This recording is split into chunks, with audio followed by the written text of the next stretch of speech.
Time is getting short. Um,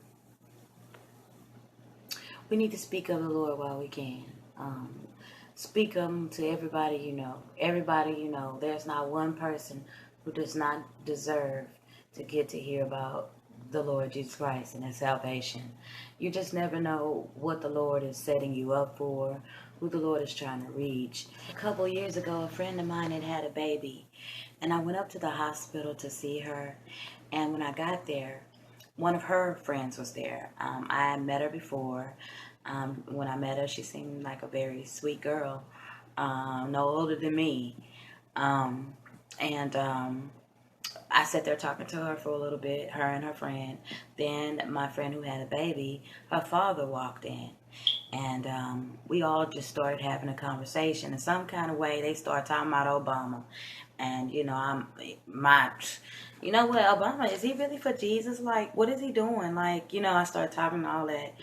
And I started telling them, like, you know what, the Lord is coming. He is coming, And just to hear me say that, it was like I could see the look on their faces. They were like, she's saying, wow, she don't look like the type that would say this. It's like I caught them off guard, I guess, is what I can say. Because I remember their faces when I was talking to them. And not even 2 years later, the girl died in her sleep at home. And then I want to say a year later, the father died. And all I can remember is the last time I spoke with these people, the last conversation that I had with these people, I was telling them about Jesus. And the same thing goes for my mom. I went in there and I was telling my mom, Mom, Jesus, I keep dreaming of Jesus. He's in my dreams. And she said to me, I dream of him too, but I'm scared to look up at him. And I said, Mama, you got to look up. You have to look up, Mama. Jesus is coming. And she just had this look on her face. Then she died. We never know what situation the Lord is putting us in. We never know who the Lord wants us to talk to. That's why we have to open our mouths. Like, we have to open our mouths and say what we got to say when it's time to say it. Just like he used to tell the prophets, if you don't tell what I told you, if you don't share what I told you, then their blood is going to be on your hands.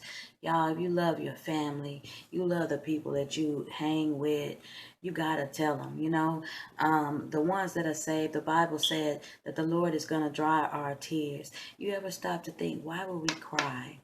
Why would we be crying?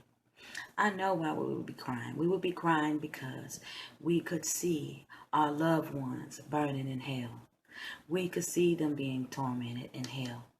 And we would cry for our family. I know this because I dreamed about it concerning my own self. This is our work. Our work is to spread the gospel, encourage people to be faithful to Christ, to seek him if they don't know him, and just to keep their minds on his coming and pleasing the Lord, doing righteousness, loving each other, and everything else that'll make the Lord happy. Y'all, we living in some dangerous times. There are so many signs. Okay, I want to share something with y'all concerning Yellowstone. My 10-year-old daughter, well, she was 10 at the time, she had a dream. She said, Mama, I saw a volcano in the sea. And she said, I saw 3 clouds come over the volcano and blow on them. They were dark clouds. They blew on the volcano, and the volcano erupted.